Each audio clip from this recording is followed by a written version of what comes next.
chosen one, the shift everyone keeps waiting for in this country, isn't coming from a building in Washington or a headline on a screen. It's rising quietly inside you, and it always has been. There's something I need you to do before we go any further. Stay with me until the very end of this message, not because I need the view, but because there is a thread running through this that you can't afford to drop halfway. And in this moment right now, I want you to write your warmest wish in the comments. Don't overthink it. Just let it come out and seal it with an amen. Speak it, type it, feel it. When enough hearts move in one direction, something shifts. I've seen it. I've felt it. And tonight, this isn't about superstition. It's about alignment. It's about allowing your desire for good to stop hiding. Write it once. Mean it. Then, come back here with me. Because this isn't about noise. It's not about politics the way the world defines it. It's not about left or right or red or blue or whatever color they've painted the map this week. This is about spirit. About a sleeping nation that has been moving on autopilot for too long. And here's the uncomfortable part. Nations don't wake up all at once. They don't rise because of a speech. They rise because individuals start feeling restless in their own skin.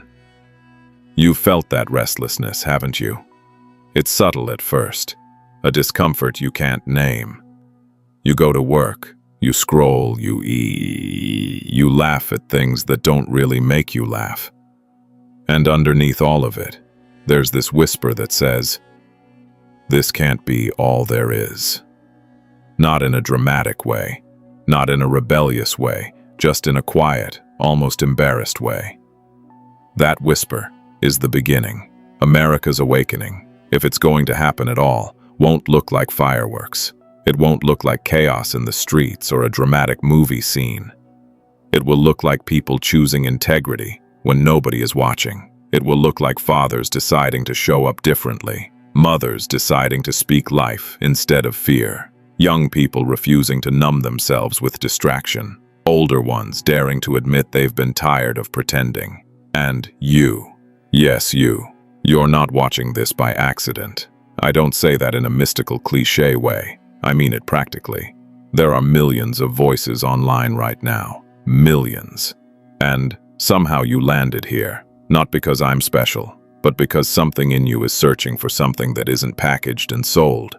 You're tired of the performance. The system runs on performance. It runs on outrage cycles and artificial crises and constant stimulation. It feeds you urgency, so you never have time to breathe. Because when you breathe, when you actually sit still for a second, you start thinking. And when you think, you start noticing the cracks. You notice how divided everyone feels, how suspicious, how defensive, how lonely. That's the real crisis. Not the headlines. Loneliness, isolation in the middle of connection. Millions of people talking, almost nobody listening, everyone broadcasting, almost nobody reflecting. And in that environment, it becomes easy to forget who you are. But you haven't forgotten, not completely. You felt the pull towards something higher. Maybe you don't even call it spiritual. Maybe you just call it clarity. Maybe you call it responsibility. Maybe you just feel like you can't keep blaming them anymore. Because at some point you realize something uncomfortable. They are made of individuals, just like you. America is not an abstract machine. It's not just institutions and flags and speeches. It's households, it's conversations at dinner tables. It's the way you treat a stranger in a grocery store. It's whether you choose bitterness or restraint when someone disagrees with you. That's where awakening starts. And I know what you're thinking. That's too small. That won't change anything. But that's the lie we've been fed, that only massive gestures matter, that only viral moments count, that only power at the top defines the direction of the whole. History doesn't actually work that way. Cultural shifts begin in living rooms, in quiet decisions, in one person deciding to live differently and refusing to be pulled back into the current. You don't need to run for office. You don't need 1 million followers. You don't need to scream louder than everyone else. You need alignment. Alignment between what you believe and how you live. Right now, America is struggling because there's a gap, a massive gap between what people say they value and how they behave. We say we value freedom, but we're addicted to comfort. We say we value truth, but we consume whatever confirms our side. We say we value community, but we isolate ourselves in echo chambers. That contradiction creates tension, and tension creates instability. But here's the thing about tension. It can break something, or it can strengthen it. It depends on how it's handled. You are not placed in this time period to hide. I don't care how old you are. I don't care what your background is. If you're breathing in this moment, you are part of this turning point. You are not separate from it. You are not a spectator. And that realization can feel heavy, because it means you can't just complain. It means you can't just scroll past problems and say, "That's crazy," and move on. It means your life carries weight. Your choices ripple outward in ways you may never fully see. That's not pressure. It's power.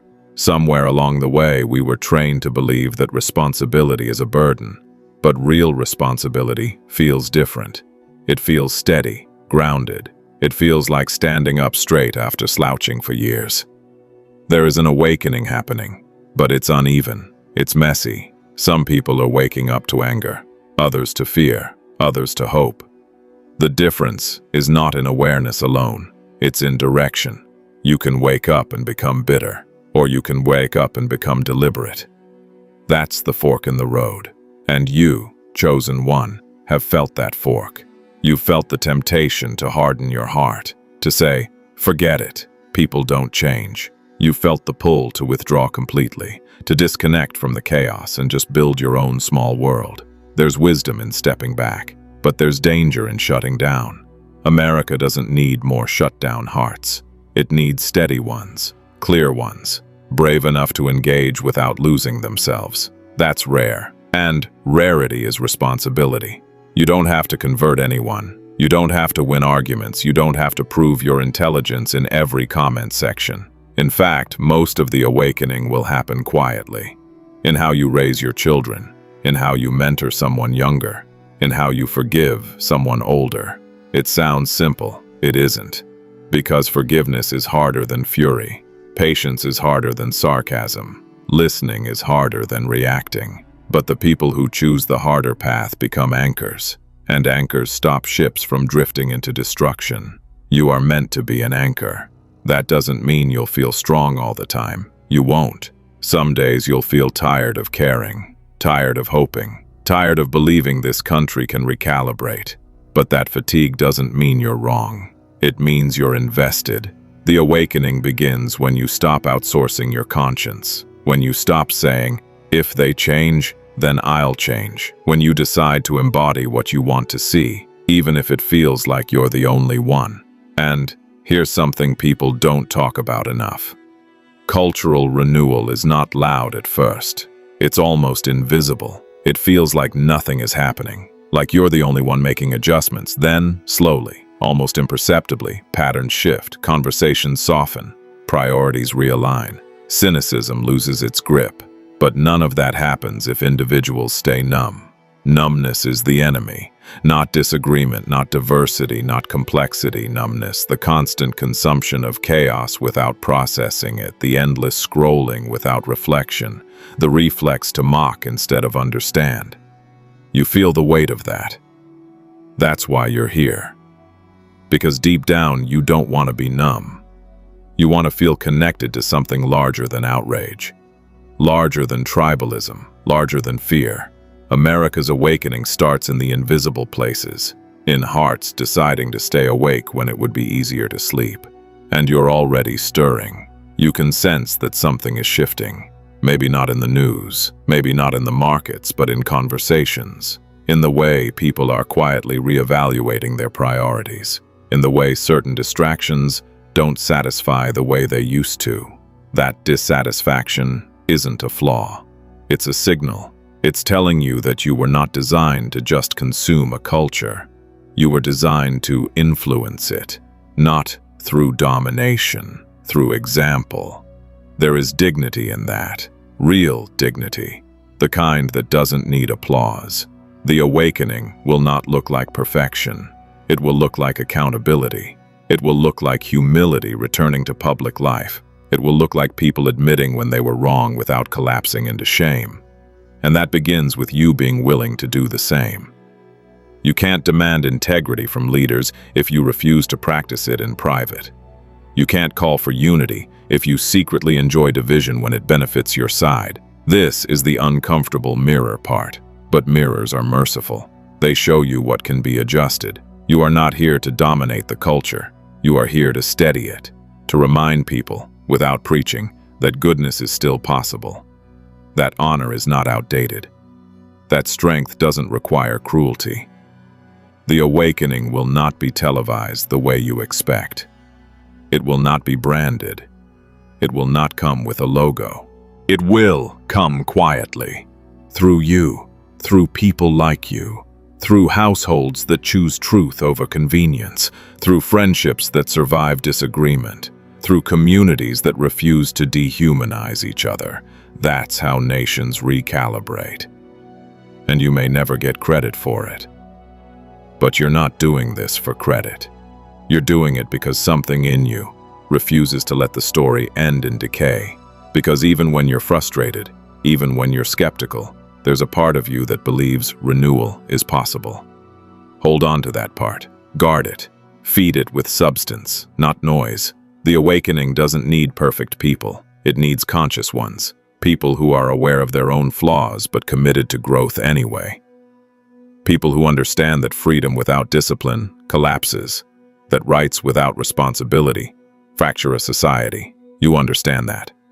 That's why this message resonates.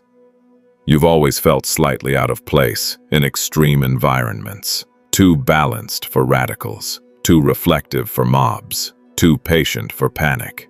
That's not weakness, that's positioning. When the noise dies down, and it will, voices like yours will matter more than ever. Calm, thoughtful, grounded. So don't shrink. Don't let cynicism convince you that your effort is insignificant. Don't let exhaustion turn into apathy. Rest when you need to. Step back when necessary. But don't disconnect from your responsibility to live intentionally.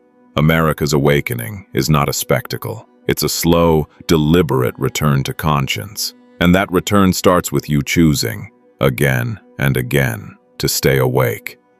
Chosen one.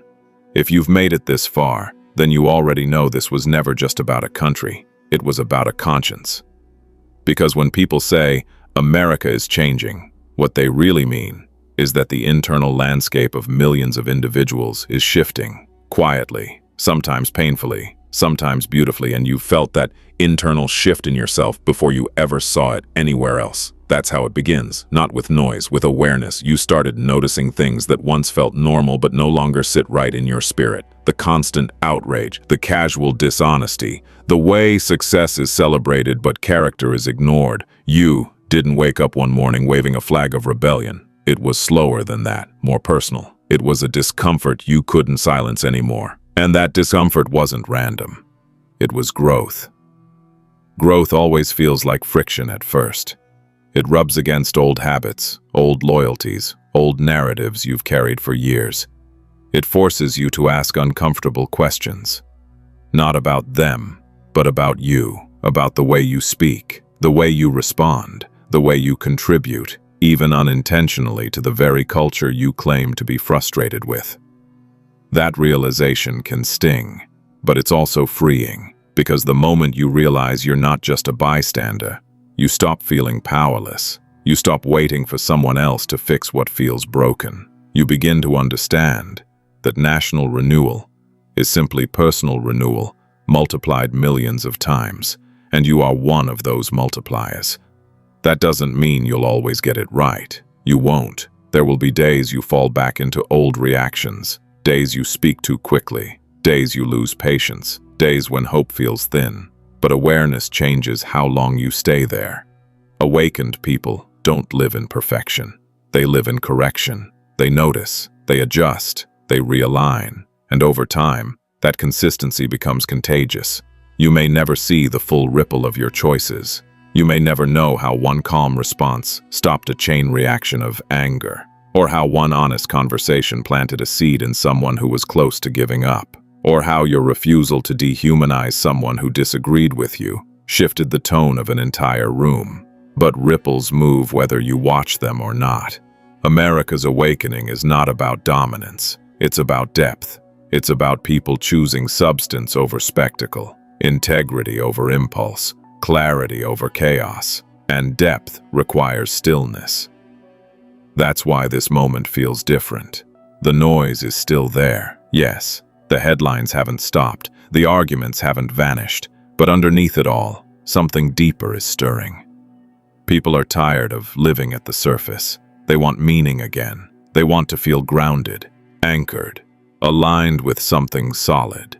You've wanted that for a long time. That's why you felt out of sync with extreme narratives, why you felt uncomfortable in environments fueled purely by outrage or blind loyalty.